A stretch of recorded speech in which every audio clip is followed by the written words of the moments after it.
ये भाई ले आकर पकाकर खाता है जी रात को। अब तक कितनी लाशें खा चुके हो? 10-12 जी। पानी के साथ साफ करते थे और फिर नमक डालकर उसको पकाते थे जी। अब तक कितनी लाशें खा चुके हो? लगभग 100। पहली लाश किसकी खाई थी, बच्चे की या बड़े की? बच्चे की। कितनी एज थी उसकी? लगभग 4 साल। कैसे खाते हो? पहले हम उसको उबालते हैं, नमक लगा के उसको खा जाते हैं। ये अल्फाज हैं पाकिस्तान के 2 आदमखोर सातिर भाइयों की। जब उनको पुलिस पकड़ती है और उनसे पूछताछ की जाती है तो वो इस तरह से बताते हैं। तो आइए चलते हैं इस कहानी के तह तक और जानते हैं इस दोनों आदमखोर भाइयों के बारे में, जिससे पूरा पाकिस्तान दहल गया था। पाकिस्तान के इन 2 भाइयों की कहानी सुन के आपके भी होश उड़ जाएंगे। इनकी दरिंदगी की दास्तान सुन के आपके पैरों के तले से जमीन खिसक जाएगी। ये दोनों भाई अब तक 100 से भी ज्यादा मुर्दों को कब्रिस्तान से निकालकर और उसको पकाकर खा चुके थे। ये घटना है 2011 की। पाकिस्तान की राजधानी इस्लामाबाद से 200 किलोमीटर दूर दरियागंज में 2 भाई रहते थे, जिनकी एज थी 30 से 35 वर्ष के बीच में। इन दोनों भाइयों की उम्र में लगभग 4 से 5 साल का ही गैप था। एक भाई का नाम था मोहम्मद फरमान अली और दूसरे का नाम था आरिफ अली। इन दोनों भाइयों की शादी हो चुकी थी और ये अपने माता पिता के साथ ही रहते थे और इन दोनों के बच्चे भी थे। इसमें से फरमान अली पढ़ने में बहुत ही होशियार था और बहुत ही तेज था। सन 2010 में इन दोनों की बीवियों ने इन दोनों को छोड़ दिया था और अपने अपने बच्चों को लेकर वो मायके चली गई थी।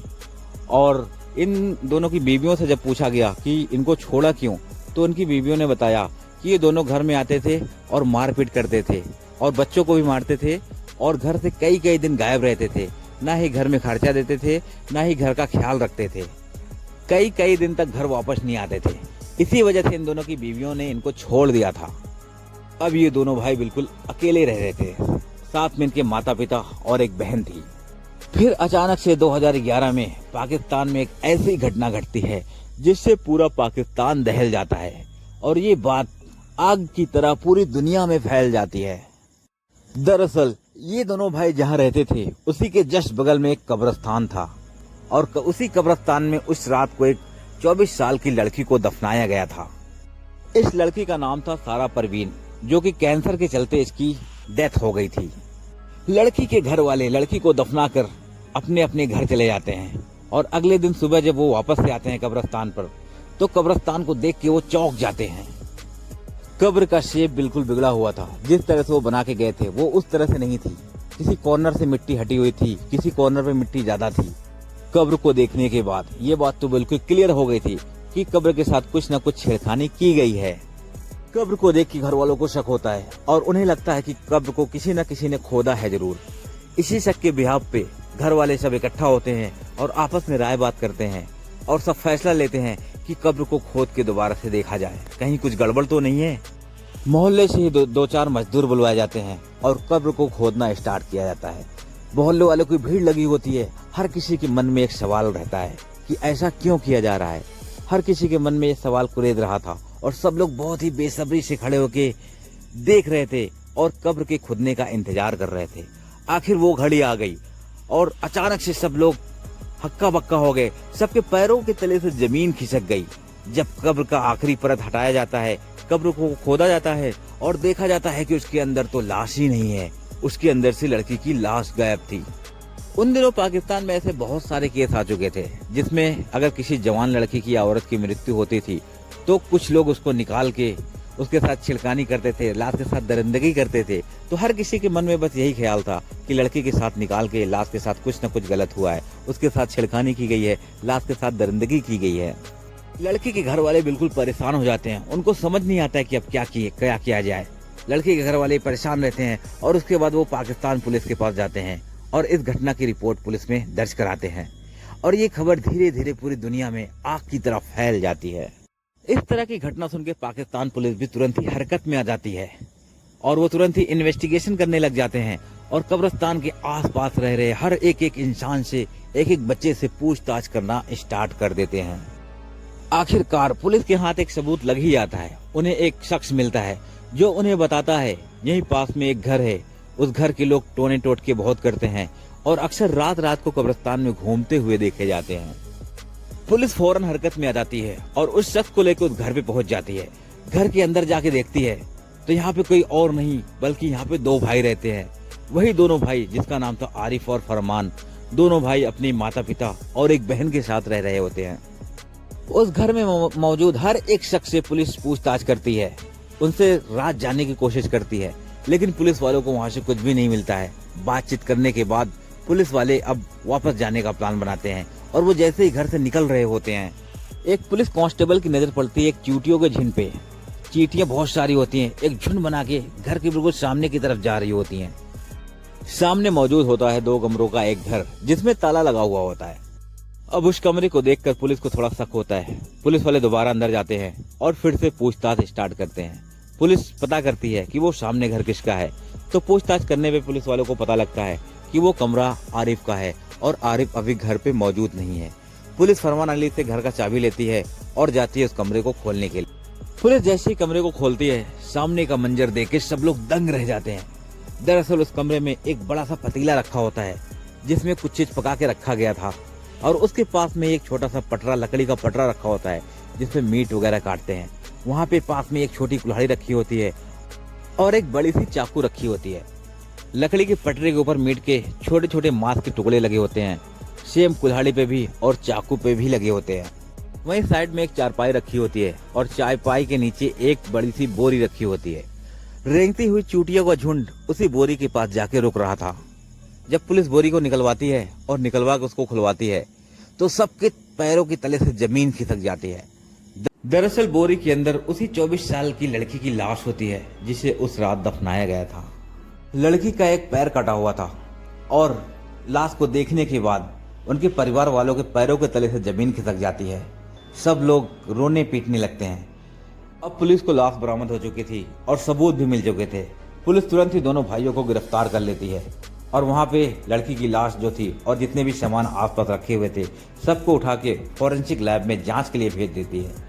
फॉरेंसिक लैब की जब रिपोर्ट आती है तो उससे प्रूव हो जाता है कि लड़की की जो लाश है और जो मांस के टुकड़े लगे हुए थे चाकू के ऊपर और लकड़ी के पटरे के ऊपर सब उसी लड़की के हैं और जो पतीले में मांस पकाया गया था वो भी उसी लड़की का है।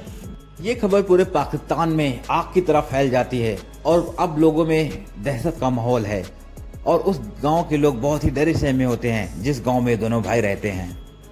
दोनों भाइयों को रिमांड में ले लिया जाता है और इनसे पूछताछ चालू कर दी जाती है। इनसे पूछताछ करने के बाद जो खुलासे होते हैं उससे आपके रोंगटे खड़े हो जाएंगे। दरअसल ये दोनों भाई आदमखोर थे। जब किसी की डेथ होती थी तो ये दोनों भाई मिलकर कब्रिस्तान से उसकी बॉडी को निकालते थे और उसको पकाकर खा जाते थे। जब ये बात गांव वालों को पता लगती है कि उनके बीच 2 आदमखोर रहते थे, पूरा गांव दहल जाता है। पुलिस बहुत सी सख्ती के साथ पूछताछ करती है। सख्ती के साथ पूछताछ करने के बाद पुलिस को पता लगता है कि ये कोई पहली लड़की नहीं थी जिसको इन्होंने पकाकर खाया है। दोनों भाई ने कबूल किया कि अब तक अराउंड 100 लोग होंगे जिनको इन दोनों भाइयों ने पकाकर खा लिया है। जब पुलिस इनसे मरे हुए मुर्दों को खाने का कारण पूछती है तो ये बताते हैं ये बहुत ही गरीबी से जूझ रहे थे और ये एक तांत्रिक के पास जाते हैं और तांत्रिक से बोलते हैं कि हम अपनी गरीबी कैसे दूर करें, हम खुश कैसे रहें। तो तांत्रिक इन्हें बताता है कि तुम इंसान का मांस खाओ, इंसानी शरीर खाओ, उसके बाद तुम लोग दोनों खुश रहोगे, बहुत ही खुश रहोगे और तुम लोग के पास बहुत ही पैसा आएगा। जिंदा इंसान को खाना इतना आसान नहीं था, इसीलिए दोनों भाई कब्रिस्तान पर नजर रखते थे। जब किसी की डेथ होती थी और किसी को कब्र में दफनाया जाता था तो ये उस पर नजर रखते थे और जब सब लोग कब्र में दफना के चले जाते थे और सब लोग सो जाते थे तो रात को चुपके से जाके ये इंसान के ताजा शरीर को जो अभी भी मरा हुआ होता है उसको खोद के ले आते थे और घर में नमक मसाला लगा के उसको पकाकर खा जाते थे। इन दोनों आदमखोर भाइयों की बातें सुन के हर कोई हैरान था और पाकिस्तान की जनता बहुत ही गुस्से में आ जाती है और वो लोग सारे सड़क पर उतर के प्रोटेस्ट करने लगते हैं। इनको सजा दिलाने की मांग करने लगते हैं। इन दोनों आदमखोरों को फांसी दिलाने की मांग करने लग जाते हैं। पाकिस्तान पुलिस इन दोनों को अदालत में पेश करती है। मगर हैरान करने वाली बात है उन दिनों पाकिस्तान में ऐसे कोई कानून नहीं बना हुआ था, ऐसा कोई प्रावधान नहीं था जिसके तहत इन दोनों को सजा दी जाए। पाकिस्तान की जनता अब भी रोड पे थी और वो लगातार प्रोटेस्ट करे जा रही थी और इन दोनों को फांसी दिलाने की सजा की मांग कर रही थी। पाकिस्तान सरकार ने इन दोनों आरोपियों को मुर्दों के साथ घिनौनी करतूत करने के आरोप में 2 साल की सजा सुनाती है। अब दोनों आरोपी जेल में होते हैं और 2 साल की सजा काट रहे होते हैं। सन 2013 में ये दोनों आरोपी 2 साल की सजा काटकर घर वापस आ जाते हैं। जब पाकिस्तान की जनता को ये बात पता लगती है तो पाकिस्तान की जनता दोबारा से सड़कों पर आ जाती है और दोबारा से प्रोटेस्ट स्टार्ट हो जाता है। इन दोनों आरोपियों को दोबारा से अंदर करने की मांग करते हैं और इन दोनों आरोपियों की फांसी की सजा की मांग करते हैं। पाकिस्तान पुलिस इन दोनों भाइयों को समझा बुझा के जगह छोड़ने की बात कहती है और कहती है तुम लोग कहीं पे और जाके शिफ्ट हो जाओ, यहाँ पे रहोगे तो जनता तुम्हें मार देगी। पाकिस्तान पुलिस इन दोनों आदमखोर भाइयों को कहीं दूर भेज देती है और इनकी पहचान छुपाने रखने का आदेश देती है। अब ये दोनों आदमखोर भाई जनता की नजरों से गायब हो जाते हैं और पूरे 1 साल तक इनकी कोई भी खबर नहीं लगती है। इस घटना को बीते 1 साल हो चुके थे।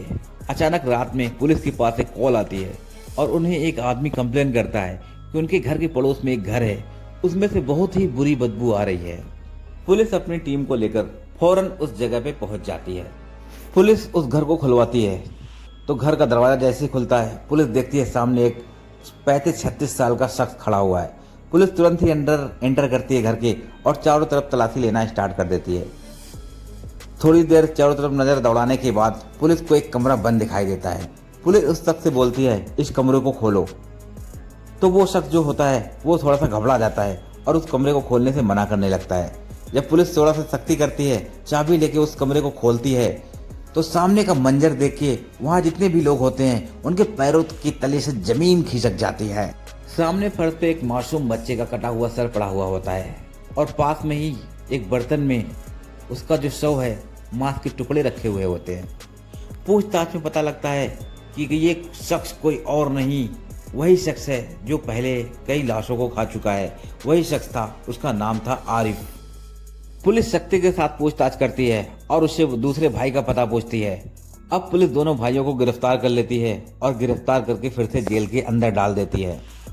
पुलिस को पूछताछ में पता लगता है कि ये सब मोहल्ले के एक बच्चे का है जिसकी डेथ हो जाती है। जब घर वाले उसको दफना के चले जाते हैं तो ये दोनों आदमखोर भाई जाते हैं और उसको कब्रिस्तान से खोद के निकाल के ले आते हैं और उसके काट कर पकाकर खाते हैं। दोनों आदमखोर भाई पुलिस को ये भी बताते हैं कि 1 साल के अंदर ये 50 मुर्दे और खा चुके हैं। 100 मुर्दे पहले खा चुके थे, तो मतलब टोटल मुर्दों की संख्या जो थी वो 150 के अराउंड हो जाती है। पुलिस फिर से इन दोनों आदमखोर भाइयों को अदालत में पेश करती है। इस बार अदालत इन दोनों भाइयों को 12 साल की सजा सुनाती है। बट मुझे नहीं लगता कि 12 साल की सजा भी इनके लिए गुड इनफ है, क्योंकि इनकी जो आदत है वो कभी छूटने वाली नहीं है। एक बार 2 साल की सजा काटने के बाद भी ये मुर्दे को खाना जारी रखते हैं। अब 12 साल के बाद छूटने के बाद क्या ये मुर्दे को खाना बंद कर पाएंगे? आपकी क्या राय है? कमेंट में जरूर बताइए। और